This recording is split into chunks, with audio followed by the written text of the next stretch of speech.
Hello, hello, hello, and welcome to Updog Sports Talk. My name is Matt Miller, and joining me today is a whole panel of people.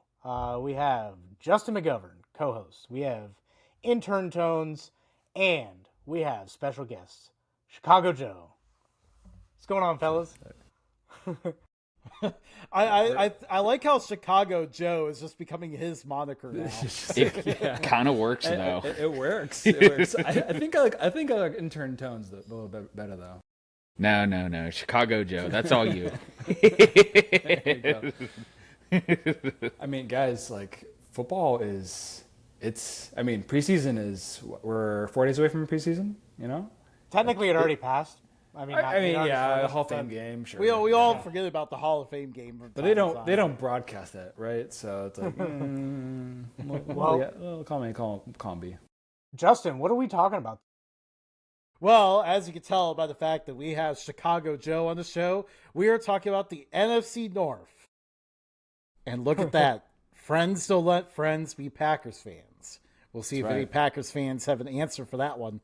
Matt, who are we, and what are we about? We are Updog Sports Talk. We stick up for the little guy. Hence why Joe's here. And we got our start during COVID. Some news broke today that ESPN and the NFL, or I guess it was yesterday, they kind of have a partnership deal where the NFL gets 10% of ESPN and ESPN gets NFL Network. It's pretty much just becoming a one company, one entertainment company kind of media, and we're here to throw a wrench in that whole thing. We like sticking up for the little guy. We don't just like talking about the Patrick Mahomeses and Lamar Jacksons, Joe Burrows, and whatnot. We like to talk about the third string quarterback for the Chicago Bears. We like to talk about FCS all the way up, and NAIA. We'll talk about it all. So sit back, relax. Updog Sports Talk is here. The Minnesota Vikings. They kind of came out of nowhere with Sam Darnold, and they were four loss team. And the best wild card team of all time. Time out. Came out of nowhere. I was getting at that, but I couldn't remember. They just come out of nowhere. They were resurrected. JJ McCarthy got injured, and they're like, "Oh no! Like we are so done." Nowhere is like an understatement. They truly like popped up out of the grave that was like the ground, and were like ready and standing. Well, God bless Kevin O'Connell. They noticed the shortcomings from last season. I think we all did. Yeah. So they dipped into Indianapolis and just stole two offensive linemen, Ryan Kelly and Will Fries. Then they go get Jonathan Allen, probably the most underrated signing in the offseason. They get Javon Hargrave and Isaiah Rodgers, Jeff Okuda. They got quite a few guys. Rondale Moore. They kind of filled a lot of needs with free agency. So, Justin, how did they draft?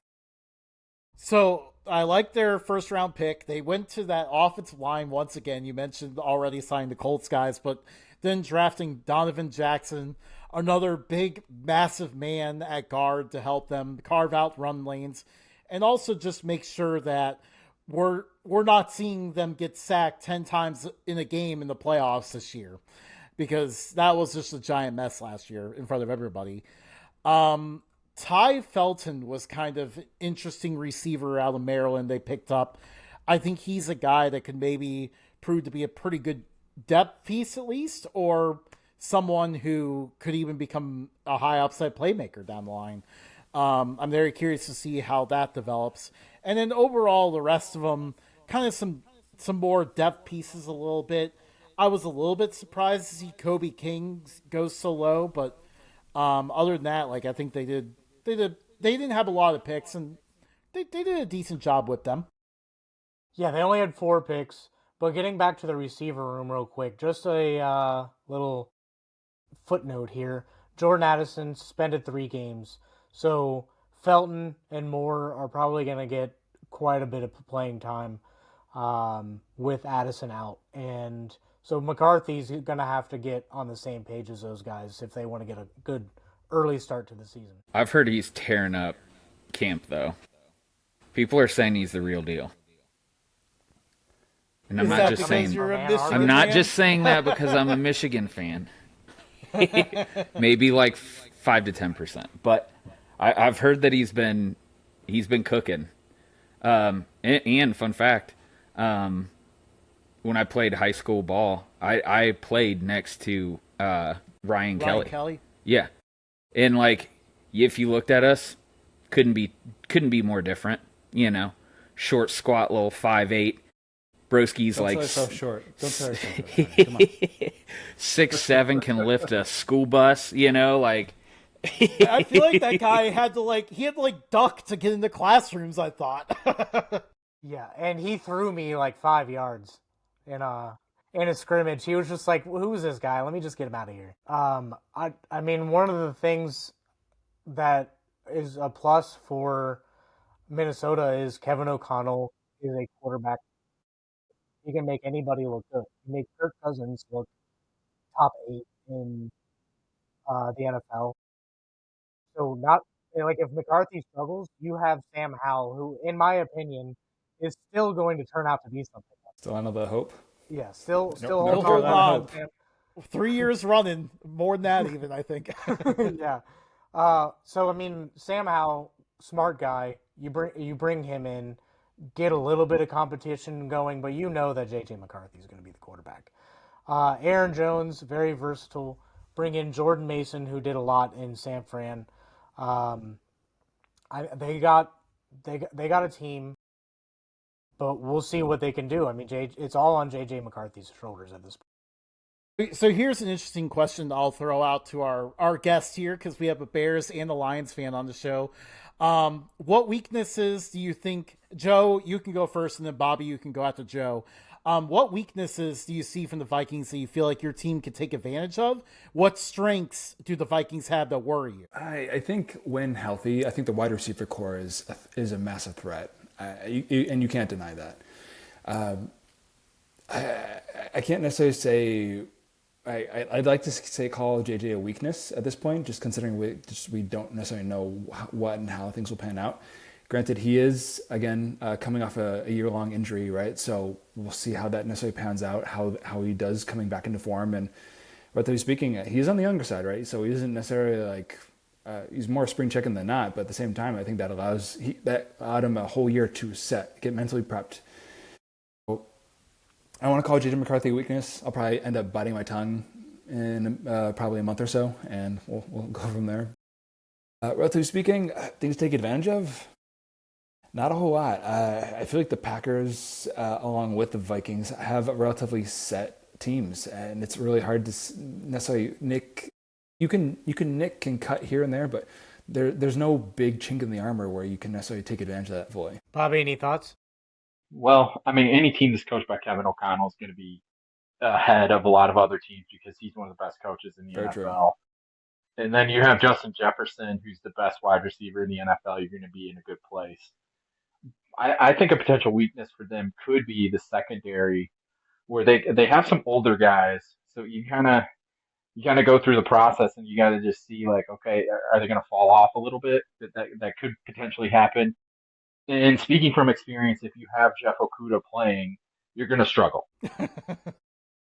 Bit of a curse, they say. Yeah. I was hoping one of you guys would bring that up because, like, if bringing in Jonathan Allen, you have Harrison Phillips, Javon Hargrave, you have quite a few guys that can, and don't forget about Jonathan Grenard.